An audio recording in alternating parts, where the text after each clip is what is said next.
Hey, good morning, everybody. It's Thursday, July 30th, 2026. I, of course, am Hammer, founder of Hammer Solutions, home of great products such as Originator, Success, Grab and Go Social, and Rate Sensei. Remember, you can join me live each and every weekday morning, 9:30 a.m. Eastern Time, broadcasting on Facebook and YouTube, talking about where rates and pricing are going. Today's lock advice at a glance, cautiously floating all loans this morning. You're going to want to stick around and find out where we think things are going and what the risks are. We're going to talk about what's going on after the Fed meeting, what the reaction was. We're going to dissect that a little bit, and we'll go a little bit deeper into where things are going heading into next week and the labor market data. So be sure to stick around for that. Welcome to all the live folks. Good morning. If you want to make sure you don't miss a moment of the show, make sure you sign up for our text reminder. I send out a text reminder. I've been sending it out about a minute or two before the show lately. Rather than when I usually used to set it, which was right when I was going live. You can sign up for that at hmmr.io/reminder or use this cool QR code over here. Let me know in the comments, those of you getting the text message, if you like getting it a little bit early and if it's working out okay. Also, that reminds me, if you are watching and today is not July 30th, 2026, then you need to refresh the page and find today's lock advice. And it'll have that little thing down at the bottom telling you what day it is. So go and check that out if you're on the wrong day for some reason. If you are here on Thursday and you're watching on the replay, don't forget, give me hashtag replay in the comments. It does not appear that I get a lot of replays anymore. I used to get a lot more, and I think the show got long and people stopped watching the replay. I have to decide how I feel about that. So anyway, good morning, all of my live folk friends. Just a quick couple of shout outs. We got Mr. Randy Teakle, longtime viewer and friend. Thank you, Randy. Great to have you here. We got Ron Siegel, and Ron said he likes the reminder with a little time to get over here. So appreciate you, man. Megan Bissell, I like getting the text right as you're starting.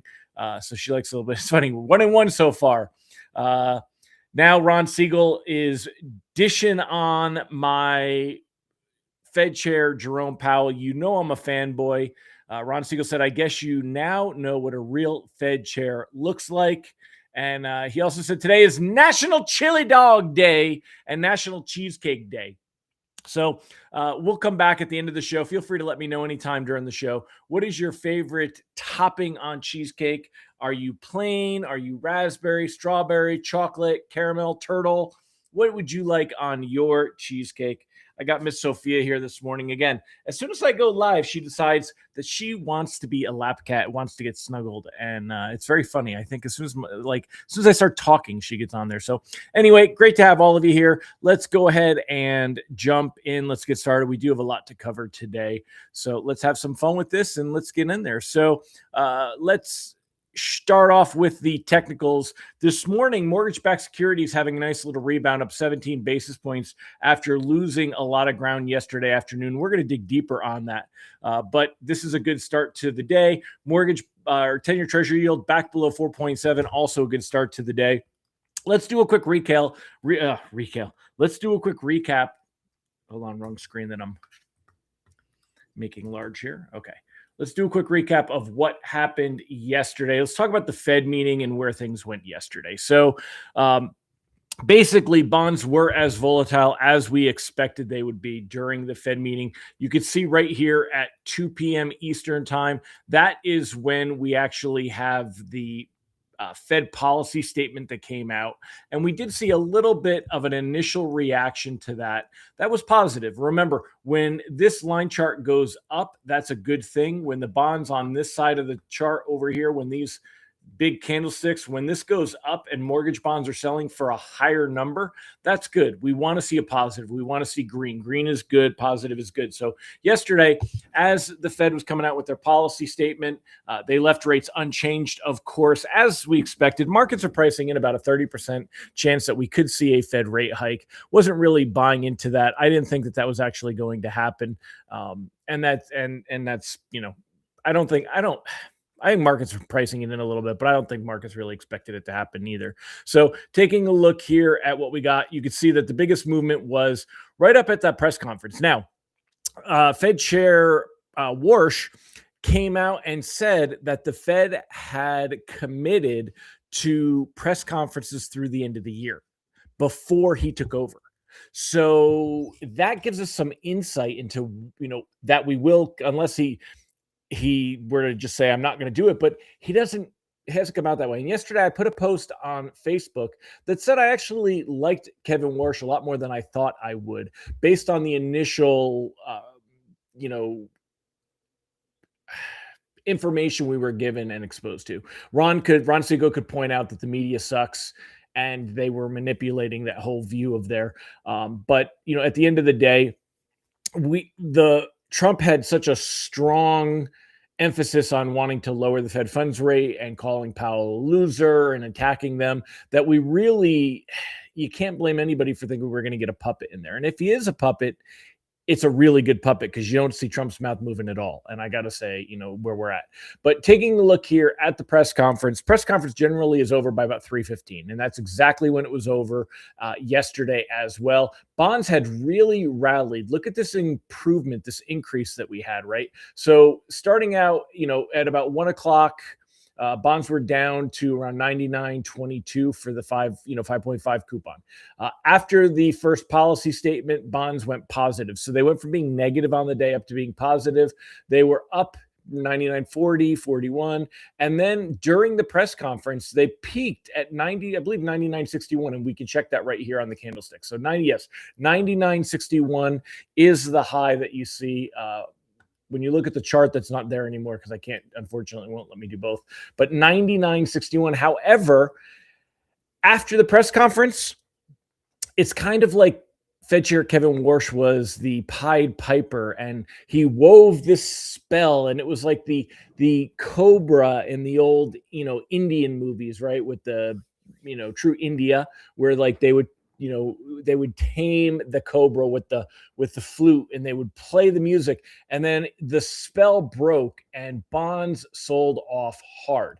Now, I don't want to go super deep into this because it could take a while to explain, but basically, one thing that Warsh has been very clear about is he doesn't want the tail to wag the dog. He felt that the Fed was basically over manipulating markets, and he wanted to pull back on that. So he has said that the Fed is not going to provide forward guidance. They're not going to tell everybody what they are looking for and which direction they're leaning. And they wouldn't commit to things before, but he almost made it sound like he felt the Fed had to take action to justify what it had given as forward guidance. And he didn't want the Fed to be obligated. He wants the Fed to be more nimble, to be able to make decisions faster. And he also wants them to use new information to make those decisions. All right. So keep all that in mind. But yesterday during the press conference, let's just kind of go through some of these articles here and break down what happened. And then we'll finish going through for the rest of the day. So taking a look here, there was a few phrases that Kevin Warsh, kind of continues to say. And you could argue that during the press conference, he didn't really say much of anything. He just kept repeating that the Fed was going to bring inflation down, that it was too early to expect them to be able to do anything now, that they've only been together for 8 weeks, and 8 weeks and 4 days, I think is what he kept saying, and that they didn't have a magic wand, but that they did have a strategy. And he kept talking that they had made a strategy during these last couple of days and the days before the meeting, that the Fed has a strategy for bringing down inflation. But he was unwilling to tip his hand to share what that strategy, was, or what it could be, what it held, what it contained, if you will. So the markets didn't like any of that. Now, what we saw was you have short-term end of the yield curve, like 2-year treasuries, and then the long-term, like 30-year treasuries. So the 30-year treasuries, they hit their worst level in, I don't know, what did they say? It was like 20 years or something here. Let's see. Bond yields at 19-year high send worst credibility warning. So this was because of the 30-year treasuries. And that's because inflation, the fear of inflation. And it was basically markets responding to Warsh's comments, making it known that the markets didn't feel that the Fed was doing enough to stop inflation, and that they felt the Fed should have gone ahead and maybe hiked rates now. And remember, markets were pricing in a 30% chance that the Fed would hike rates at this meeting. There were 3 Fed members that dissented from the current vote that they felt they should have hiked rates at this meeting. So there are Fed members that believe that the Fed should be doing more and that the neutral rate needs to be higher in order to choke things down. So this was basically markets giving their opinion. Now, the 10-year, we want to watch that 10-year. That 10-year pushed all the way up yesterday to 4.7. 4.7 is definitely a line in the sand we want to keep an eye on. Thankfully, today, the 10-year treasury yield has fallen back below 4.7, down to 4.66 at the moment, 4.65, 4.66, right? So this is a good sign. We want to be watching the 10-year treasury yield. As long as this stays below 4.7, then we can breathe a little bit easier, and you're not likely to see rates go much higher. If it breaks 4.7 and moves higher, we are in trouble, right? You're going to see rates that are going to move higher on that. Why would the 10-year move higher? It's going to be because of oil prices. It's going to be because of fear of inflation. And then next week, we've got the possibility of labor market data for that. Now, mortgage-backed securities, again, you could see they had that huge sell-off yesterday. However, today, we're in a much better position. If we take a look at today and where things are at, we've seen some nice recovery. There's a little bit of recovery late yesterday afternoon. And this morning we had some recovery in overnight trading, but after initial domestic trading, we were back down a little bit. However, starting at about 8:30-ish, we saw a nice increase and improvement. Why did we see that? What happened at 8:30? Well, at 8:30, we got GDP data and we got the PCE inflation data. The economy slowed down for the second quarter. This is, not optimal for the economy, but it also means that inflation becomes less of a concern.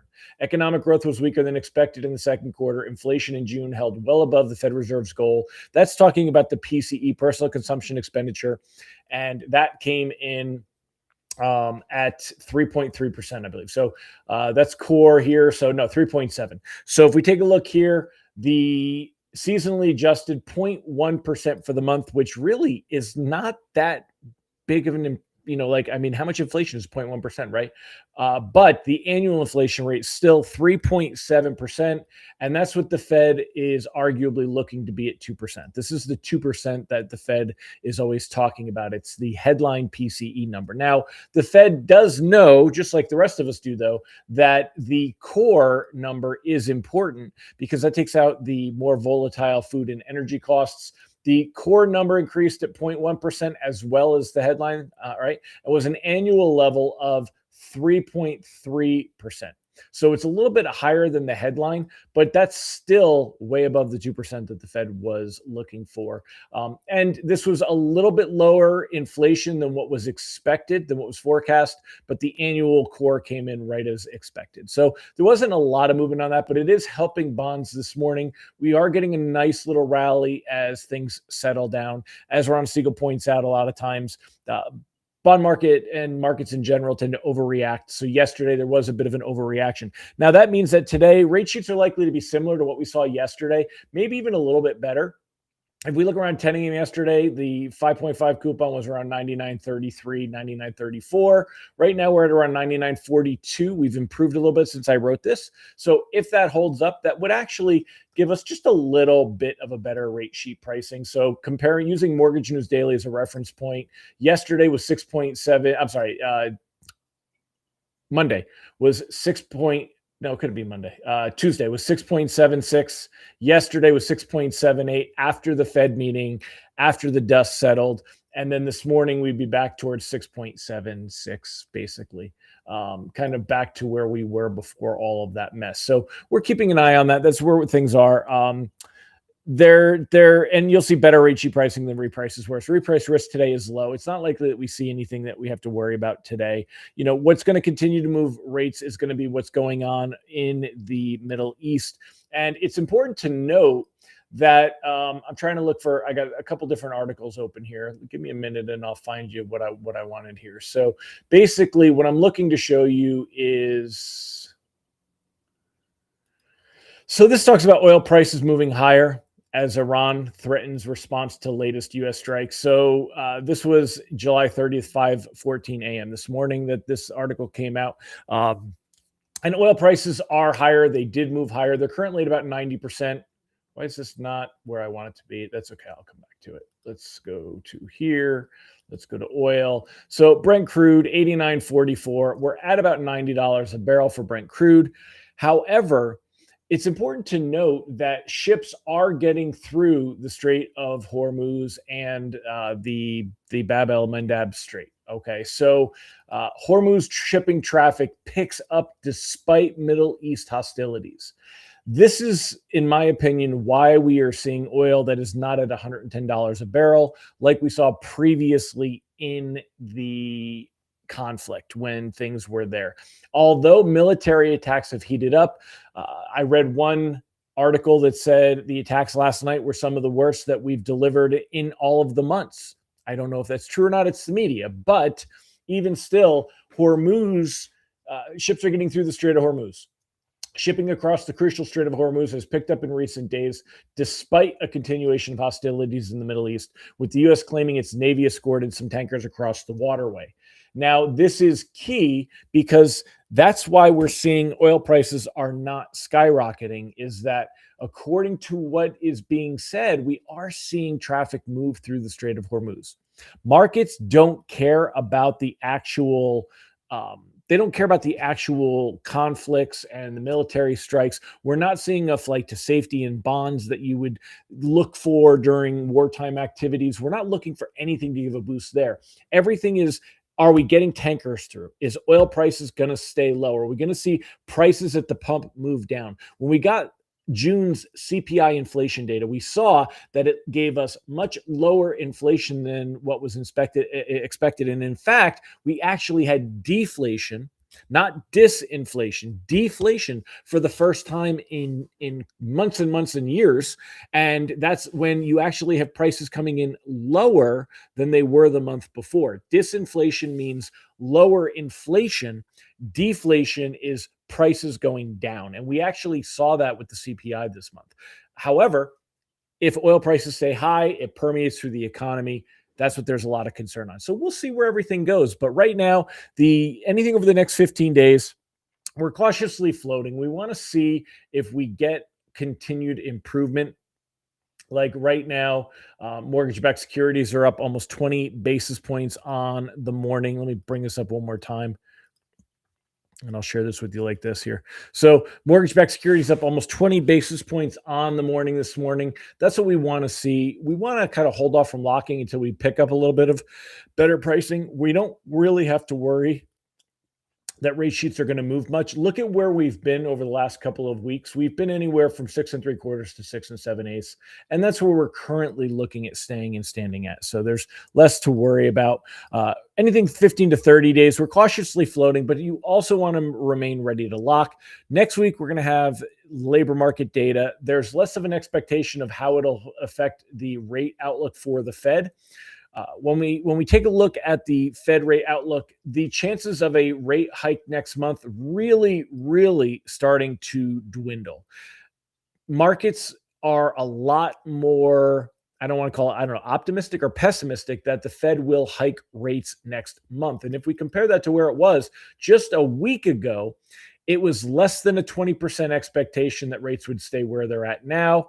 And if we take a look over here where we're at today, it's almost a 50% expectation that rates will remain the same at the September meeting. That is a huge jump. Markets really, after yesterday's message, and again, this shows yesterday, but it's almost misleading. Early in the day, we had been much farther down. I should have taken a screenshot. And by the end of the Fed meeting, we had seen the big jump from a week ago to where we were after the Fed meeting. And then this morning, we're seeing it continue to increase a little bit, that there is an expectation that the Fed will leave rates unchanged. Now, Ron Siegel has pointed out in the past, will the Fed really risk the wrath of Trump by raising rates as we're heading into the November midterms? That would be considered political. I do not think that this Fed is going to, in any way, shape, or form, want to be found as being sympathetic to the Democrats, and hiking the Fed funds rate arguably would do that heading into the midterms, because there is a Republican majority right now. And if the Fed were to raise rates and hike the Fed funds rate, it would arguably be in favor of the Democrats. So I don't know that we're going to see that either. Let's see what you guys have to say, and we'll wrap things up today. Amy said, getting used to the earlier text, it works for you. It's funny. It depends on how many people and where you are in the list. Some people get it and they have a long time to wait for it before the show starts, and some people have very little. Yep. Rob said, I just want to make sure I'm here live instead of watching the replay. Exactly. Always make sure you got the date right. And James Mahan, I usually end up having to watch the replay. The replay is great because you watch it in 2x speed when you can't make it live. I'm with you, man. I watch everything at 2x speed. I actually do 2.2. Is normal for me. The downside to this Fed is the markets hate uncertainty. Without all the forward guidance, the market doesn't have a puppet master any longer. Remember the Greenspan days. He's spoken. It took forever to translate what he said. Welcome to Greenspan 2.0. Did I hear the one reporter ask why they haven't gotten inflation down to 2% yet? I'm trying to think about who. I watched the press conference. So yeah, I had to have heard that. I just don't remember. I don't think they said it quite like that, but he was kind of like, somebody pointed out, like, he's barely had time for them to show him around, and 8 weeks, 4 days, right? His reply was great. We don't have a magic wand. And I've said that many times, that the Fed funds rate is not a magic wand. And one of the things that Warsh said is, he pointed out that markets are raising rates on their own without the Fed raising the Fed funds rate. And arguably, he's not wrong. Mortgage rates have moved higher. Car loan rates move higher. Other loan rates move higher based on all the speculation. But would it stay that way? I kind of question that one. The market was almost perfect. CME at 30% rate hike forecast, 3 to the 12 votes for a hike of 25%. Yeah, that is kind of, there. How many voting members are there? I think 12. Ron, do you know the answer to that? Yeah, Randy, there are 12 voting members. Yeah. So there's 12 voting members and there's 19 total members. And it's funny, I got to say, I'm impressed that we have not heard Jerome Powell's name since he stepped down as Fed chair. He is still a Fed governor, which means he is a voting member on the FOMC. And we have not heard a peep about Powell. And hopefully that's the way it'll continue for a while. And I do like that Warsh has not thrown shade. One thing I'm not a fan of with Trump and his cronies like Pulte, who I think is an imbecile, is the aggressive nature, the way they name call, the way that they attack other people. I'm not a fan. Not a fan.